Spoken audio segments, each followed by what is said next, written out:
Hello everyone, আপনাদের সবাইকে আবারও আপনাদের সবচেয়ে প্রিয় চ্যানেল স্টাডি ইন উইনের নতুন আরেকটা ভিডিওতে আমরা জানাই অনেক অনেক স্বাগত।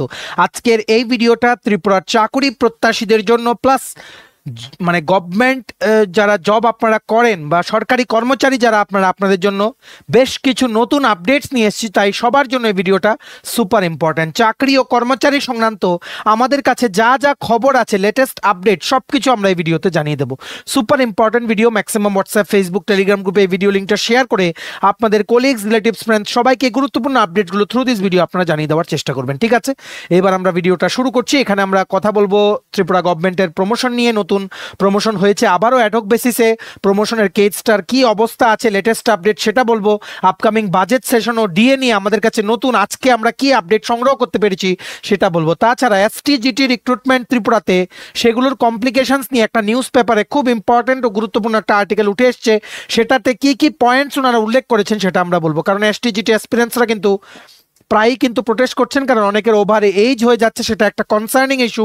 সো এই জায়গায় দাঁড়িয়ে ত্রিপুরা সরকার কি পদক্ষেপ নেবে বা আমাদের অনারেবল সিএম উনি কি পদক্ষেপ নেবেন এসটিজিটি রিক্রুটমেন্টটা রিইনিশিয়েট করার জন্য, সেটা কিন্তু এখন সবার দেখার বিষয়। সেখানে কমপ্লিকেশনস কি কি আছে সব কিছু আমরা এই ভিডিওতে বলে দেবো। ঠিক আছে, প্লিজ এই ভিডিও লিঙ্কটা সবখানে শেয়ার করে সবাইকে আপডেটেড রাখতে আপনারা সাহায্য করবেন। ঠিক আছে, আর যারা ফার্স্ট টাইম দেখছেন আমার চ্যানেলটা বা আমার ভয়েসটা যারা ফার্স্ট টাইম শুনছেন, এক্ষুনি আমাদের চ্যানেল স্টাডি ইন উইনটা সাবস্ক্রাইব করে সাইডে নোটিফিকেশন বেলটা কিন্তু ক্লিক করে রাখতে ভুলবেন না। ত্রিপুরা সরকারি কর্মচারী সংক্রান্ত, সরকারি চাকরি সংক্রান্ত, নতুন চাকরির আপডেট সংক্রান্ত, নতুন চাকরির পরীক্ষার প্রিপারেশন সংক্রান্ত সব কিছুর আপডেটেড ভিডিওস সবার প্রথম আপনারা এই একটা প্ল্যাটফর্মে পেয়ে যাবেন। ঠিক আছে, আর আমাদের Facebook page, Telegram group, WhatsApp channel সব কিছু লিঙ্ক আমরা নিচে ডেসক্রিপশন বক্স দিয়ে রেখেছি। আপনাদের ইচ্ছে হলে আপনারা এগুলো জয়েন করে রাখতে পারেন বা ফলো করে রাখতে পারেন। ওখানে আমরা সমস্ত আপডেট জানাই আমরা শেয়ার করে থাকি। ঠিক আছে, আচ্ছা, সমস্ত ত্রিপুরার চাকরি প্রত্যাশীদের জন্য গুড নিউজ। আপকামিং সমস্ত কম্পিটিটিভ এক্সাম যেমন TPSC, combined selection inspector, revenue inspector, excise sub inspector, youth organiser, Tripura হাইকোর্টের গ্রুপ ডি পরীক্ষা যেটা 30 তারিখ, তারপরে LDC family court, PA family court, তারপরে ইউথ অ্যাফেয়ার্স অ্যান্ড স্পোর্টস ডিপার্টমেন্টের junior physical instructor, SSC GD, CHSL MT stenographer, RRB NTPC, RRB group D, JRBT two, RPF constable আসাই, tehsildar, forest guard, forester, Tripura police sub inspector constable সমস্ত পরীক্ষার জন্য তোমরা পেয়ে যাবে আমাদের কাছে ফুল সিলেবাস, কমপ্লিট নোটস, যেগুলো বলে তোমাদের পরীক্ষায় অবশ্যই ভালো ফলাফল তোমরা কিন্তু করতে পারবে। এগুলো হচ্ছে আমাদের নোটসের ডেমো। এই নোটসগুলো পেতে তোমরা আমাদের এক্ষুনি কল বা হোয়াটসঅ্যাপের মাধ্যমে যোগাযোগ করে নিতে পারো। আমাদের কন্ট্যাক্ট নাম্বার হচ্ছে 6033157164। আমাদের কন্ট্যাক্ট নাম্বারটা প্রত্যেকটা স্লাইডের উপরে দেওয়া আছে ফর ইওর কনভিনিয়েন্স। আমরা একটা লেটেস্ট আপডেট জানিয়ে দেই। আজকের আপডেট এটা, ঠিক আছে, আজকের আপডেট আজকেই general administration, personnel and training মানে GAPNT department government of Tripura থেকে আবারও অ্যাডহক প্রমোশন দেওয়া হলো 22 জনকে। ইয়েস, 22 জন TPS Tripura police service grade 2 অফিসারকে অ্যাডহক বেসিসে আবারও আজকে প্রমোশনের অর্ডারটা বেরিয়ে গেল, ওনাদেরকে প্রমোশন দেওয়া হলো টু গ্রেড 1 টিপিএস অফিসার। এই মুহূর্তে সবচাইতে বড় আপডেট। সো আমরা আগে দেখে নেই নোটিফিকেশনটাতে কি লিখেছে। In pursuance of rule 30 of the Tripura police service rules 1967, the governor in consultation with the Tripura public service commission is please to appoint the following TPS grade 2 officers to the post of TPS grade 1 selection grade on ad hoc basis as one-time measure in the pay level 18 of the Tripura State Pay Matrix 2018 with prospective effect subject to the final outcome of SLP nong 19765 to 19767। এখানে মনে রাখবে 656667 তিনটে case আছে যেটা supreme কোর্টে ঝুলছে related to, মানে তিনটে আলাদা আলাদা কেস নাম্বার আমরা সবকিছু বলে দেব। যেটা অ্যাডহক প্রমোশনের যে ইস্যুটা উঠছে ত্রিপুরাতে, মেন হচ্ছে সেই কেসটার জন্য যেটা 2015-তে হাইকোর্টের জাজমেন্টের এগেনস্টে গিয়ে ত্রিপুরা সরকার একটা এসএলপি ফাইল করেছিল সুপ্রিম কোর্টে, যাতে সরকারি কর্মচারীদের প্রমোশন মানে সেটার এগেনস্টে। ঠিক আছে, তৎকালীন সরকার কিন্তু ফাইল করেছিল। সেই কেসটাই হয়ে গেছে এখনের সবচেয়ে কথিত বিষয়, সেটার জন্য সব প্রমোশন আটকে আছে। সেই কেসটা না করে যদি ত্রিপুরা হাইকোর্টের অর্ডারটা মেনে প্রমোশন চলতো, হয়তো অ্যাডহক নামটাই আসতো না। কারণ অ্যাডহক প্রমোশন করে দেখা গেছে রিটায়ারমেন্টে গেলেও লাস্ট রেগুলার পোস্টেরই 50% বেসিক হিসাবে কিন্তু পেনশন দেওয়া হচ্ছে। সো শুধুমাত্র যতদিন আপনারা চাকরি করবেন স্যালারিটাই শুধু পাবেন। ঠিক আছে, এই পোস্টটা পুরোটা আপনাদের অ্যাডহক, কোনো রিটায়ারমেন্ট বেনিফিট এই পোস্টের অ্যাকর্ডিং কিন্তু আপনারা পাবেন না। তার জন্য কিন্তু ডিমান্ড উঠছে। সবাই আমাদের honourable CM doctor Manik Saha ওনার দিকে তাকিয়ে আছেন যে কবে অ্যাডহক নামটা সরবে ত্রিপুরা সরকারি কর্মচারীদের প্রমোশনের জায়গা থেকে। ঠিক আছে, হাওয়েভার একটা গুড নিউজ হচ্ছে 22 জনের আজকে প্রমোশন হয়েছে। দেখে রাখুন আপনারা, টোটাল 22 জন: শ্রী রাজেশ বর্ধন, তাপস কান্তি পাল, লাল হিমলসুম, চন্দ্রশেখর দত্ত, জনার্দন সরকার, সুবোধ চন্দ্র দাস, অজিত রিয়াং, সত্যজিৎ দেবনাথ, প্রসেনজিৎ দে, অপূর্ব দাস, ধর্ম সাধন জমাতিয়া অঘোর দেববর্মা, কিরণ কুমার ত্রিপুরা, বিনয় কুমার গৌর, হিমাদ্রি প্রসাদ দাস, কমল বিকাশ মজুমদার, কমল দেববর্মা, তারপর শঙ্করচন্দ্র দাস, কোয়েল দেববর্মা, তহিতন ত্রিপুরা, রাজু রিয়াং, মণিময় চাকমা। ঠিক আছে, এই সবার TPS Tripura police service grade 2 থেকে TPS Tripura police service grade 1 selection গ্রেডে গেছে, সিনিয়র সিলেকশন গ্রেড। ঠিক আছে, সিনিয়র সিলেকশন গ্রেডে ওনারা কিন্তু চলে গেছেন অ্যাডহক বেসিসে, অ্যাডহক, রেগুলার প্রমোশন কিন্তু না। ঠিক আছে, ওনারা বলেছেন রেগুলার প্রমোশন করা হয়নি কেন, কারণ স্পেশাল লিভ পিটিশন সিভিল, ঠিক আছে, একটা হচ্ছে সিভিল আর একটা হচ্ছে ক্রিমিনাল লিভ পিটিশন, এগুলো পরে স্পেশাল লিভ পিটিশন সিভিল, যেখানে আপনারা দেখতে পারবেন কেসটার নাম্বার হচ্ছে 19765 থেকে 19767। আপনারা গুগলে গিয়ে টাইপ করুন supreme court case status, supreme কোর্টের ওয়েবসাইটে ঢুকুন, নাম্বারটা আপনারা দেবেন 19765, ইয়ার দেবেন 2015, ক্যাপচাটা মানে ক্যাপচাটা এইভাবে দেখাবে এডিশন সাবট্রাকশন, সেটার রেজাল্ট আপনারা দিয়ে সার্চ দেবেন, দেখতে পারবেন Jayanta Chakraborty versus this and that. যেমন এখানে দেখা যাচ্ছে, আমরা একটা দেখিয়েছি আপনাদের, তিনটে আলাদা আলাদা কেস নাম্বার, একটা হচ্ছে 19765, একটা হচ্ছে 19766, একটা হচ্ছে 19767। সেটাই এসএলপি গুলো যেগুলো সুপ্রিম কোর্টে বিচারাধীন অবস্থায় আছে। যতটুকু আমরা খবর নিয়েছি 18ই ফেব্রুয়ারি 2025-এ সেটা উঠেছিল, কিন্তু কোনো অর্ডার কিন্তু পাস করা হয়নি সেদিন। এখনো ডেটের পর ডেট দিয়ে যাচ্ছে সুপ্রিম কোর্ট, কিন্তু মেইন সমস্যা হচ্ছে ত্রিপুরার সবগুলো সরকারি অফিসে প্রমোশন আটকে আছে। অ্যাডহক বেসিসে প্রমোশন পেয়েও অনেকে রিটায়ারমেন্টে গিয়ে ওনাদের ফাইল যখন এজিতে পাঠানো হচ্ছে, ডাইরেক্টলি এজি বলে দিচ্ছে যে না, we can not give regular pension benefit of the ad hoc post to the pensioners. ঠিক আছে, এটা একটা বিরাট ম্যাটার অফ কনসার্ন, কারণ কোনো রিটায়ারমেন্টের পরে কোনো বেনিফিট না পেলে সেই প্রমোশনের মানে কি? ঠিক আছে, সো আমরা আশা করছি আমাদের অনারেবল সিএম ডক্টর মানিক শাহ উনি অবশ্যই এটা একটা পদক্ষেপ নেবেন, কারণ এটা এখন একটা অ্যালার্মিং সিচুয়েশন হয়ে গেছে। যারা প্রমোশন পেয়েছিলেন 2021-22-এ, ওনারাও আবারও প্রমোশন পাওয়ার জন্য কিছু বছর পরেই ওনারা এলিজিবল হবেন। অ্যাডহক প্রমোশন দেওয়া হয়েছিল ওয়ান টাইম বেসিসে, একবারই নিতে পারবেন মানুষ লাইফে। ঠিক আছে, তো যখন ওনারা আবার এলিজিবল হবেন, ওনাদেরকে কি করে প্রমোশন দেওয়া হবে? প্রচুর পোস্ট খালি, 56,000-এর মতো ভ্যাকেন্সি আছে বিভিন্ন সরকারি দপ্তরে। ঠিক আছে, সো আশা করি আপনারা বুঝতে পেরেছেন, ভ্যাকেন্সিও আছে, সেগুলোতে নিয়োগ অনেকটাই স্লো হচ্ছে, 4-5 বছর লেগে যাচ্ছে। আমরা আশা করছি আমাদের অনারেবল সিএম উনি পদক্ষেপ নেবেন, সবগুলো নিয়োগ প্রক্রিয়াকে যত তাড়াতাড়ি সম্ভব কমপ্লিট করা। টিপিএসসিকে উনি রিজুভিনেট করবেন, যেটা উনি লাস্ট অ্যাসেম্বলি সেশনে, উইন্টার সেশন চলাকালীন কিন্তু উনি বলেছিলেন। তাছাড়া সরকারি কর্মচারীদের যেই প্রমোশন নিয়ে ইস্যুস আছে, উনি কিন্তু বারবার কিন্তু মিটিং করেছেন, সমস্ত সেক্রেটারি ল বা চিফ সেক্রেটারি ওনাদের সাথে মিটিং করছেন অ্যাডহক প্রমোশন ব্যাপারটা নিয়ে, কিভাবে আইনের আওতায় থেকে জিনিসটাকে সলভ করা যায়। দেখা যাক কি স্টেপ নেয়, আমরা দেন আপনাদের জানিয়ে দেবো। ততক্ষণে আপনারা এই এসএলপিটা যে ফাইল করা আছে, যেটা সুপ্রিম কোর্টে চলছে, সেটা স্ট্যাটাস আপনারা দেখতে পারেন। ঠিক আছে, দেখতে পাচ্ছেন এখানে petitioner name the state of Tripura, respondent name Jayanta Chakraborty সহ অন্যান্যরা, স্ট্যাটাস হচ্ছে পেন্ডিং। এখানে অ্যাকশনে ভিউ দিলে আপনারা দেখতে পারবেন রিসেন্ট কোনো 18/2/2025-এ মানে ফেব্রুয়ারিতে কোনো জাজমেন্ট বা অর্ডার কিন্তু পাস করা হয়নি। নেক্সট ডেটের জন্য এটা আবার চলে গেছে। ঠিক আছে, সো আমরা আশা করছি অ্যাডহক প্রমোশন ত্রিপুরা থেকে উঠে যাবে। Not only ad hoc promotion, fixed pay সিস্টেমে উঠে যাবে, আর সমস্ত সরকারি কর্মচারীদের মুখে কিন্তু হাসি ফোটাবেন। এই সংক্রান্ত খুব তাড়াতাড়ি কোনো ডিসিশন নেবেন আমাদের জনপ্রিয় মুখ্যমন্ত্রী প্রফেসর ডক্টর মানিক সাহা। ঠিক আছে, এইবার আমরা নেক্সট জিনিসটা শেয়ার করছি। আজকের রেপিউটেড নিউজ পেপার স্পন্দন পত্রিকাতে আমরা যেভাবে এতদিন আপনাদের বলেছি যে আগামী 21শে মার্চ থেকে যে বিধানসভার অধিবেশন শুরু হচ্ছে, বাজেট অধিবেশন, সেখানেই ডিয়ারনেস অ্যালাউন্স দেবে। ইতিমধ্যেই আমরা জানিয়ে দিই, আজকে আমরা আবারও খবর নিয়েছি, ভালো করে বুঝে রাখবেন, আবারও খবর নিয়েছি আমরা, গভর্নমেন্ট, ত্রিপুরা গভর্নমেন্ট এবার ট্রাই করছেন এই বছর 15% ডিএ ক্লিয়ার করে দেওয়ার দুই ধাপে ওনারা টার্গেট করছেন 15%, কিন্তু সেন্ট্রাল গভর্নমেন্ট যদি আরো 2-3% দিয়ে দেয়, ডিফারেন্সটা কিন্তু থেকে যাবে। সো সেখান থেকে 15%-এর উপরে কি বাড়ানো যায় নাকি তার থেকে কমানো হবে? ওনারা কিন্তু 15% টার্গেট করছেন, যেটা মানে একবারে দেবেন না, 2 বারে দেওয়া হবে এই বছর। ঠিক আছে, সো আপনারা আশা রাখুন, আমরা অনেক খবর নিয়েই বলছি। এবার বাজেট অধিবেশনে কিন্তু আমাদের অনারেবল সিএম উনি কিন্তু ডিয়ারনেস অ্যালাওয়েন্স কিন্তু ঘোষণা করবেন এপ্রিলের 1 তারিখ থেকে, হয়তো সেটা কার্যকরী হবে। ঠিক আছে, আমরা যতটুকু খবর পাই আপনাদের কিন্তু বলে দিই। সেই সংক্রান্ত একটা ইম্পর্টেন্ট আর্টিকেল উঠে এসছে, সুপার ইম্পর্টেন্ট আর্টিকেল উঠে এসছে আজকের স্পন্দন পত্রিকায়। আমরা দেখে নেই কি কি ইউজফুল ইনফরমেশন এখানে শেয়ার করা হয়েছে। ঠিক আছে, মাস্টার স্ট্রোক সরকারের বাজেট 7 দিনের আসছে নতুন বিল। কি বিল?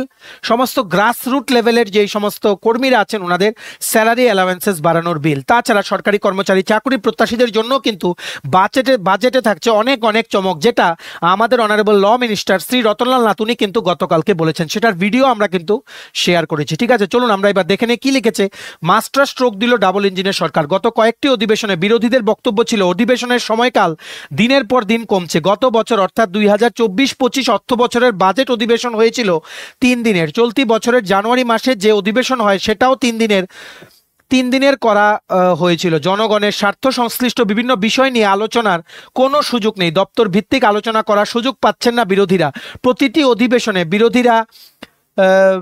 বিরোধীরা মানে দাবি করছিলেন যে আরও যাতে সেটার সময়কাল যাতে বাড়ানো হয়। ঠিক আছে, অবশেষে বাজেট অধিবেশনের সময়কাল বাড়িয়ে 5 দিন করা হবে বলে অনেকে আশা প্রকাশ করেছিলেন, কিন্তু বিরোধীদের আশা ছাপিয়ে ডাবল ইঞ্জিনের সরকার এবার বাজেট অধিবেশনের সময়কাল 7 দিনের করেছে, যেটা একটা রেকর্ড।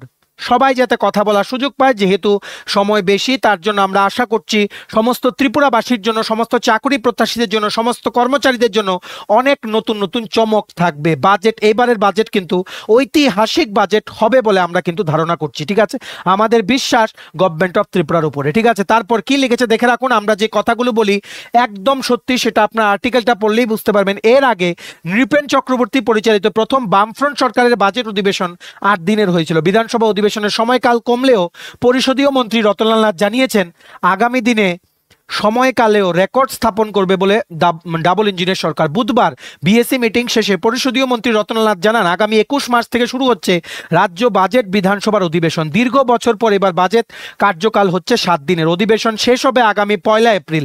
12 দিনের অধিবেশন হলেও মোট কার্যকাল 7 দিনের। বুধবার বিধানসভার বিজনেস অ্যাডভাইজারি কমিটির বৈঠক শেষে সাংবাদিকদের এমনটাই জানিয়েছেন পরিষদীয় মন্ত্রী রতনলাল নাথ। তিনি জানান জানুয়ারি মাসে অধিবেশনের 1 মাস পরেই শুরু হচ্ছে বাজেট অধিবেশন, ফলে গত 2টি অধিবেশন মিলিয়ে মোট কার্যকাল 10 দিনের।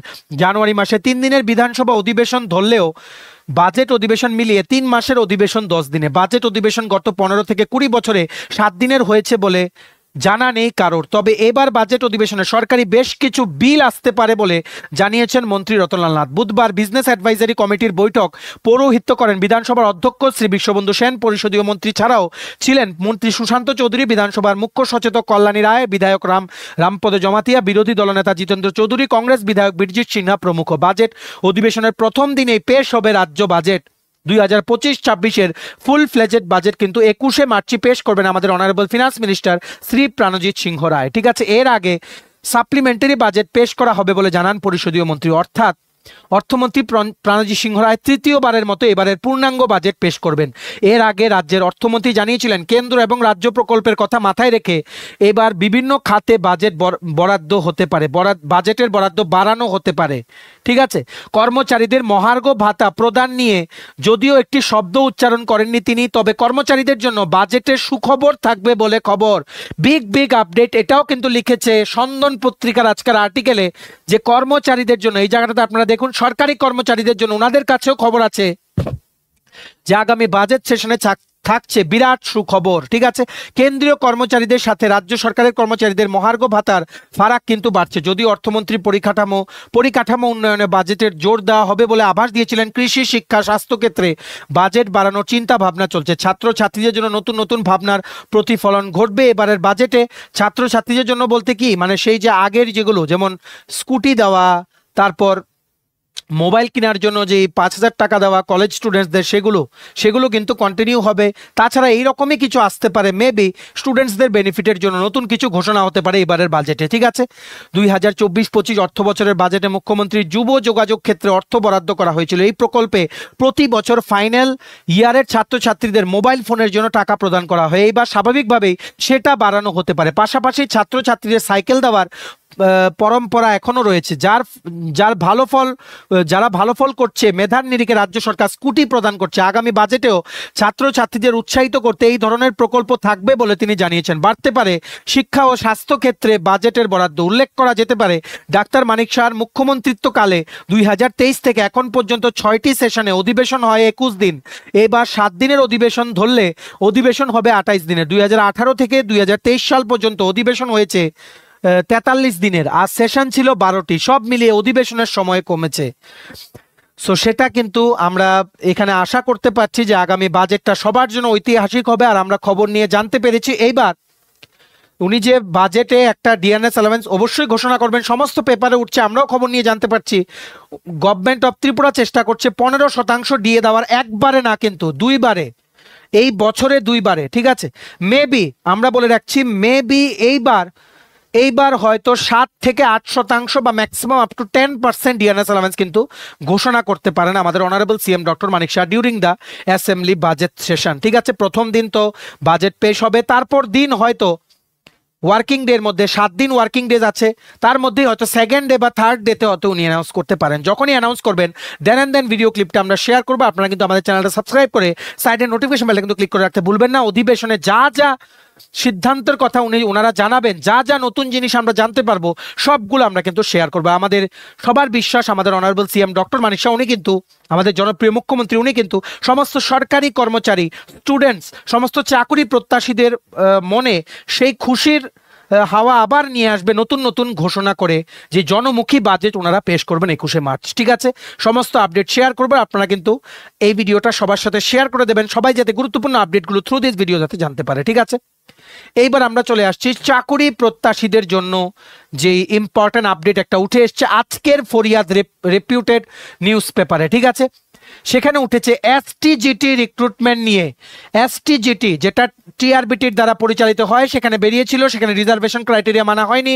হাইকোর্টে কেস উঠেছিল, হাইকোর্ট বলেছিল যে আপনারা রিজার্ভেশনের roster reserve seats can not exceed 50% of the overall seat, সেটা মেনটেন করে আপনারা আবার নতুন করে অ্যাড দিন। কিন্তু সেটার এগেনস্টে গভর্নমেন্ট এসএলপি ফাইল করেছে সুপ্রিম কোর্টে। তারপর এটা ঝুলছে, এসটিজিটি নিয়োগ হয়নি, এসটিজিটি প্রার্থীরা ওভারএজ হয়ে যাচ্ছে, ওনারা কিন্তু বারবার প্রোটেস্ট করছেন। ঠিক আছে, তো সেটা আমরা বলে দিচ্ছি বর্তমানে এটা কিন্তু বিচারাধীন আছে সুপ্রিম কোর্টে, কারণ স্পেশাল লিভ পিটিশন কিন্তু ফাইল করা হয়েছে, special leave petition civil file করা হয়েছে কিন্তু সুপ্রিম কোর্টে against the decision of the high court. So এটা নিয়ে একটা আর্টিকেল উঠে এসছে, খুবই ইন্টারেস্টিং আর্টিকেল। এসটিজিটি নিয়োগ করা কিভাবে সম্ভব, আজকের ফরিয়াদ নিউজ পেপারের আজকের পেপারে 13ই মার্চের পেপারে কি লিখেছে, 2022 সালের এসটিজিটি নিয়োগ প্রক্রিয়া আটকে আছে, বিচারাধীন বিষয় বলছে এক পক্ষ। আবার বেকারদের দাবি মামলার প্রেক্ষিতে নিয়োগ স্থগিত রাখা, ফলাফল প্রকাশ করে তালিকা দেওয়া, মেধা তালিকা প্রকাশের সঙ্গে কোনো সম্পর্ক নেই, কিন্তু জটিলতার সৃষ্টি হয়েছে মামলার প্রেক্ষিতে। সেদিক থেকে এসটিজিটি 2022-এর কি হবে, কিভাবে সম্ভব নিয়োগ প্রক্রিয়া শুরু করা। আপাতত টিআরবিটি শিক্ষা দপ্তর আধিকারিকরা নীরবতা পালন করছেন। কয়েকদিন পর পর বেকাররা আসছে রাজধানীতে, পুলিশের সঙ্গে তাদের বারবার সমস্যা হচ্ছে। মুখ্যমন্ত্রীর সঙ্গে এসটিজিটি পরীক্ষার্থীরা দেখা করতে চাইলে পুলিশ তাদেরকে আটক করে নিজেদের হেফাজতে নিয়ে যায়। এদিকে এসটিজিটি উত্তীর্ণ সকল বেকারদের অবিলম্বে নিয়োগ করা, শিক্ষা বিভাগের শিক্ষক ও অশিক্ষক সকল শূন্য পদে অবিলম্বে চাকরি প্রদান করা, প্রতি বছর নিয়মিতভাবে এসটিজিটি এবং এসটিপিজিটি পরীক্ষা গ্রহণের ব্যবস্থা করা, পরীক্ষায় উত্তীর্ণদের চাকরি প্রদান সুনিশ্চিত করা ইত্যাদি দাবি জানালো এআইডিওয়াইও সংগঠন সভাপতি ভবতোষ দে। উনি বলেছেন রাজ্য সরকার বেকারদের চাকরি প্রদানের বিষয়ে উদাসীন, বিভিন্ন পরীক্ষায় উত্তীর্ণ হওয়া বেকারদের নিয়োগ করছে না। তবে ইতিমধ্যে আমরা বলে দিই 118 জন post graduate teacher computer science নিয়োগের কিন্তু গতকালকে সিদ্ধান্ত নেওয়া হয়েছে। আমরা আশা করছি আমাদের অনারেবল সিএম ওনারও কিন্তু এই জিনিসটা জানা আছে যে এসটিজিটি রিক্রুটমেন্ট অনেক দিন ধরে পেন্ডিং, উনি অবশ্যই খুব তাড়াতাড়ি কিন্তু কোনো সিদ্ধান্ত নেবেন। আমরা বলে দিচ্ছি এই বছরেই হয়তো এসটিজিটি নিয়ে একটা কিছু নোটিফিকেশন আসতে পারে বা একটা সিদ্ধান্ত কিন্তু হতে পারে। ঠিক আছে, সেটাই কিন্তু আমরা আশাবাদী। তারপর কি লিখেছে, শিক্ষা বিভাগে 10,323 জন শিক্ষকের চাকরি বাতিল হওয়ার পর বিদ্যালয়গুলোতে শিক্ষকের অভাবে পঠন পাঠন ব্যাহত হচ্ছে। প্রতি বছর ছাত্রছাত্রীদের ড্রপ আউটের সংখ্যা বাড়ছে। গত বছর মাধ্যমিক ও উচ্চ মাধ্যমিক পরীক্ষায় প্রায় 50% পরীক্ষার্থী উত্তীর্ণ হতে পারেনি। এমত অবস্থায় 2022 সালে 230 জন বেকার যুবক এসটিজিটি পরীক্ষায় উত্তীর্ণ হয়েছে, বিদ্যালয়গুলোতে শূন্য পদ থাকা সত্ত্বেও তাদের এখনো নিয়োগ করা হচ্ছে না। এই এসটিজিটি পরীক্ষায় উত্তীর্ণ বেকাররা নিয়োগের দাবিতে শিক্ষা বিভাগের দায়িত্বপ্রাপ্ত মুখ্যমন্ত্রীর কাছে কয়েকবার দেখা করার চেষ্টা করেছে, কিন্তু মুখ্যমন্ত্রী তাদের দেখা করার কোনো সুযোগ দিচ্ছেন না।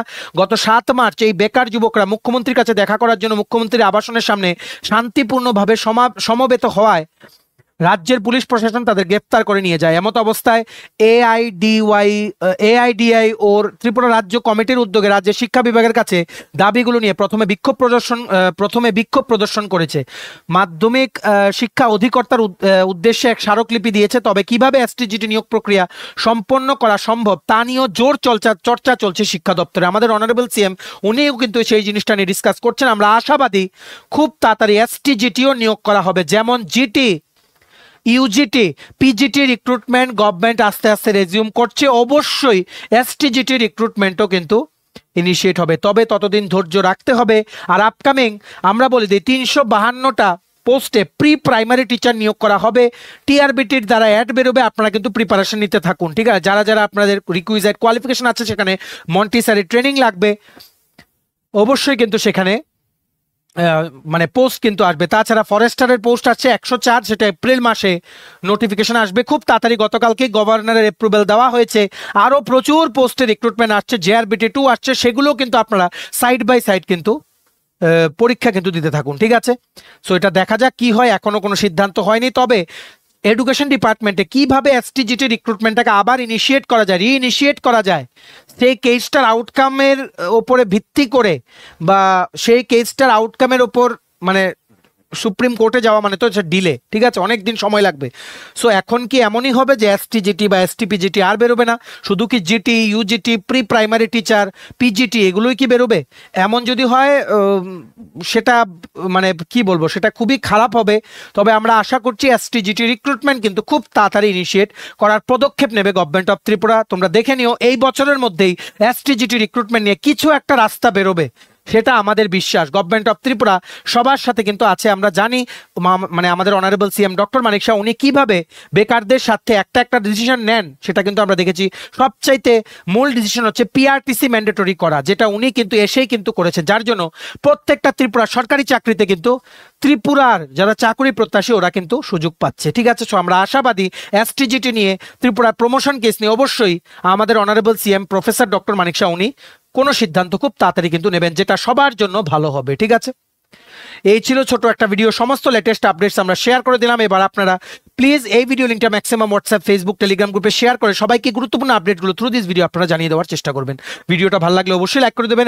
এতটুকু দেখে থাকলে ভিডিওটা থ্যাঙ্কস ফর ওয়াচিং। আর তোমরা যদি চাকরি প্রত্যাশী হয়ে থাকো, তোমাদের লাগবে বিভিন্ন আপকামিং সরকারি চাকরির প্রতিযোগিতামূলক পরীক্ষার জন্য ফুল সিলেবাস কমপ্লিট নোটস, এক্ষুনি তোমরা আমাদের কল বা হোয়াটসঅ্যাপের মাধ্যমে যোগাযোগ করে নিতে পারো। আমাদের কন্ট্যাক্ট নাম্বার হচ্ছে 6033157164। আমাদের চ্যানেলটা অবশ্যই সাবস্ক্রাইব করে দেবেন। ত্রিপুরা সংক্রান্ত সমস্ত রকমের latest news, current affair, GK, চাকরি সংক্রান্ত, কর্মচারী সংক্রান্ত সমস্ত আপডেট একটাই প্ল্যাটফর্মে, জেনুইন আপডেট সবার প্রথম আপনারা পেয়ে যাবেন, ঠিক আছে? আমাদের Facebook page, Telegram group, WhatsApp channel সবকিছু লিঙ্ক আমরা নিচে ডেসক্রিপশন বক্সে দিয়ে তোমাদের ইচ্ছা হলে তোমরা এগুলো ফলো করতে পারো বা জয়েন করতে পারো। ওখানে আমরা সমস্ত আপডেট জেনারেলি আমরা শেয়ার করে থাকি, ঠিক আছে? চলো, সবাই ভালো থাকবে, আপনারা ভালো থাকবেন। আর সমস্ত আপডেটের জন্য আমাদেরকে কিন্তু আপনারা ফলো করতে ভুলবেন না। দিনের শেষে সব আপডেট আমরা আপনাদের যেভাবেই হোক পৌঁছে দেওয়ার চেষ্টা করব। চলো, have a nice day, take care and bye by.